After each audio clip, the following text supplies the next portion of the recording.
Hello friends, आज के इस वीडियो में हम आपके साथ शेयर करने वाले हैं आखिर आर्गन वेल्डिंग जो होता है तो इस वेल्डिंग को कौन सा में आपको मारना चाहिए। मतलब जो मशीन में होता है तो प्लस में मारना चाहिए कि माइनस में मारना चाहिए।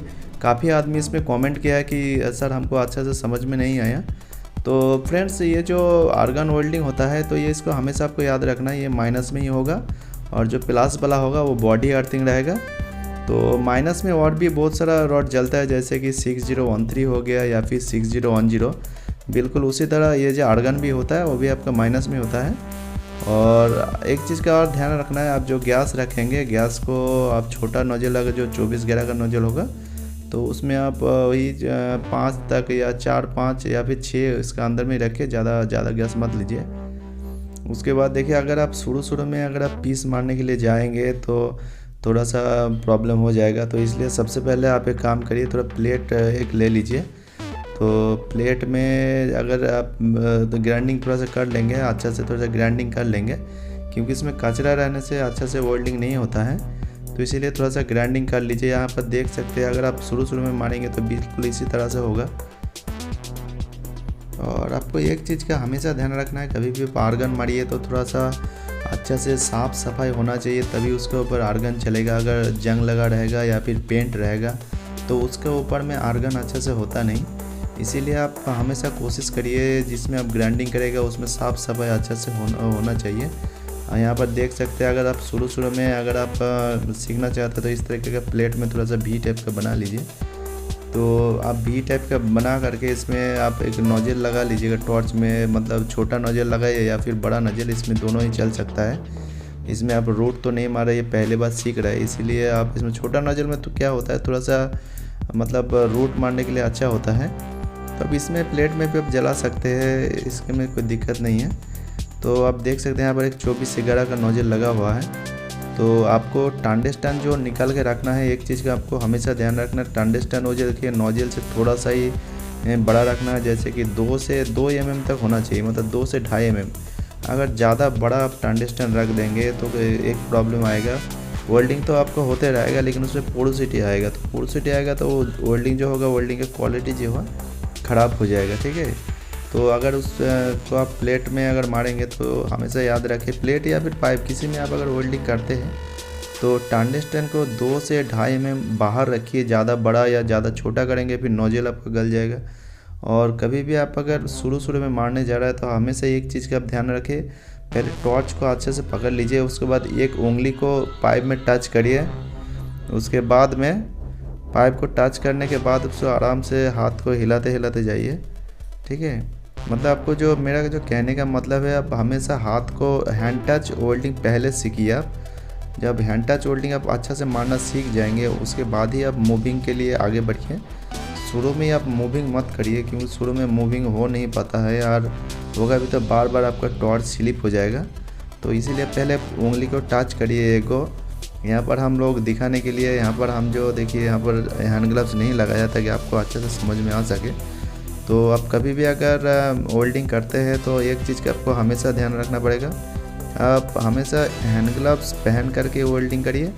और एक चीज़ का हम आपको कहना चाहेंगे, आप जब माथा में हेलमेट लगाते हो तो बार हेलमेट नीचे गिर जाता है, फिर से दिक्कत हो जाता है। तो माथा में एक रुमाल बांध दीजिए या फिर गेंजी को, हम लोग तो कभी बार बांधा हुआ आप देखे होंगे। यहाँ पर आप देख सकते हैं, यहाँ पर गेंजी बांधा हुआ है, तो बिल्कुल उसी तरह आप गेंजी को बांध दीजिए, या फिर आपके पास गेंजी नहीं है तो फिर आप रुमाल को बांधिए। तो उसमें क्या होगा, हेलमेट का आपका बैलेंस बना रहेगा, ये नहीं कि बार हेलमेट नीचे आ जाएगा।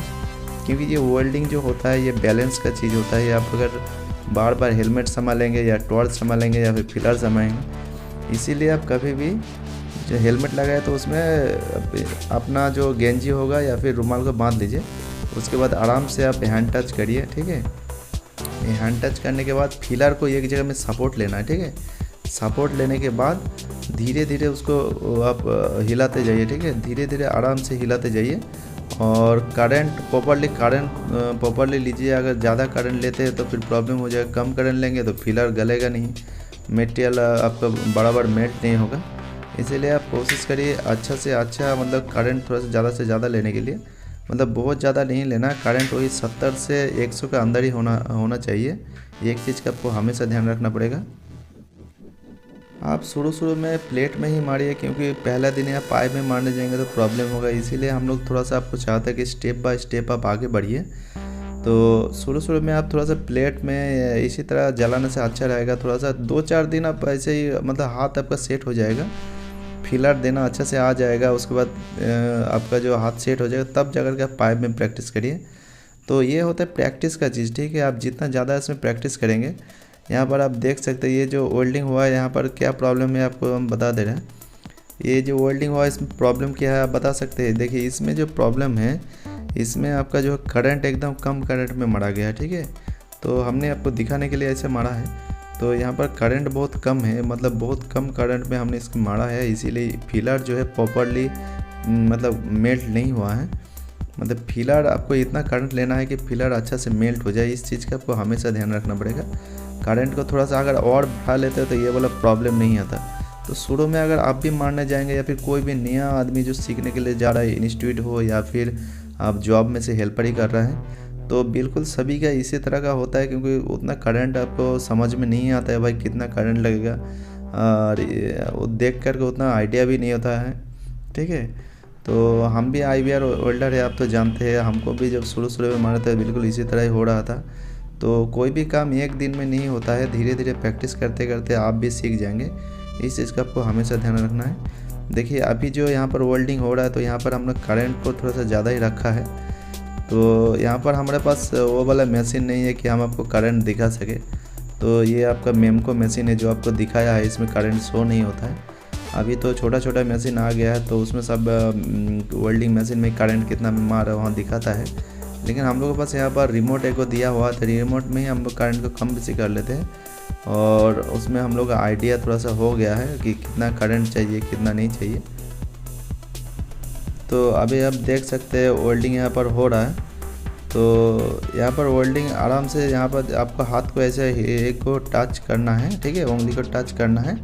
टच करके आगे इसी तरह आगे बढ़ते जाना है। फिलर वाला जो आप दे रहे हैं, तो फिलर वाला जो हाथ है एक जगह में टच कर लीजिए, तो फिर थोड़ा सा अच्छा वेल्डिंग होगा इसमें। एक चीज़ का आपको हमेशा ध्यान देना है। और आप हैंड ग्लव्स पहन के ही फिलर दीजिए, क्योंकि इसमें बहुत हीट इम्प्रूव होता है, तो आपका हाथ जलने के भी चांस है। ये आपका ओवरहेड पोजीशन में अभी वेल्डिंग हो रहा है। पहले जो आप पोजीशन देखा वो फ्लैट में हो रहा था। तो आपको सभी तरह का पोजीशन में वेल्डिंग करना सीखना पड़ेगा, क्योंकि जॉब में काफ़ी तरह का पोजीशन में वेल्डिंग करना पड़ता है। तो पहले शुरू में आप फ्लैट में ही मारिए। जब फ्लैट में आप मारना सीख जाएंगे तो फिर ओवरहेड में इस तरीके का देखिए प्लेट को ऊपर ले करके आप मार दीजिए। तो यहाँ पर देखिए 3-4 पोजीशन हमने दिया हुआ है। एक हो गया जो फ्लैट वेल्डिंग है, दूसरा आपका हॉरिजॉन्टल वेल्डिंग है, तीसरा जो यहाँ पर है वर्टिकल वेल्डिंग है, ठीक है। उसके बाद लास्ट में है ओवरहेड वेल्डिंग, ठीक है। तो फास्ट में फ्लैट, उसके बाद हॉरिजॉन्टल, उसके बाद वर्टिकल, उसके बाद ओवरहेड पोजीशन। तो इसी तरह आपको भी ध्यान देना है, पोजीशन के बारे में भी जानना है। और आपको एक चीज़ ध्यान रखना पड़ेगा, आर्गन जो वेल्डिंग होता है, थोड़ा सा हवा जो होगा, हवा में थोड़ा इसका पोरोसिटी आता है। इसीलिए जिस एरिया में आप वेल्डिंग कर रहे हैं उसको प्रॉपरली तारपुलिन से घेर दीजिए, उसके बाद ही इसमें वेल्डिंग करिए। और नोजल को अच्छा से साफ सफाई रखिए उसमें, और नोजल को अच्छे से टाइट रखिए, नहीं तो नोजल अगर लूज रहेगा फिर भी पोरोसिटी मारेगा। और पीछे वाला बैक कैप जो होगा उसको भी अच्छे से टाइट कर लीजिएगा, ठीक है। उसके बाद आप चाहे तो पाइप में भी कुछ दिन ऐसे मारने के बाद आप फिर पाइप में भी मार सकते हैं। पाइप में धीरे धीरे आप 5G पोजीशन में मारिए। उसके बाद अगर जब अच्छा से आपका मारना सीख जाएंगे तो फिर आप 6G पोजीशन में पीस को टांग करके मार सकते हैं, ठीक है। तो फ्रेंड्स ये था आज का छोटा सा इन्फॉर्मेशन। वीडियो अगर दिल से पसंद है तो लाइक करिए, शेयर करिए दोस्तों के साथ। अगर आप हमारे चैनल में नए हैं तो चैनल को सब्सक्राइब करके बेल आइकन बजा दीजिए। तब तक के लिए टेक केयर, गुड बाय। फिर मिलते हैं नेक्स्ट वीडियो में।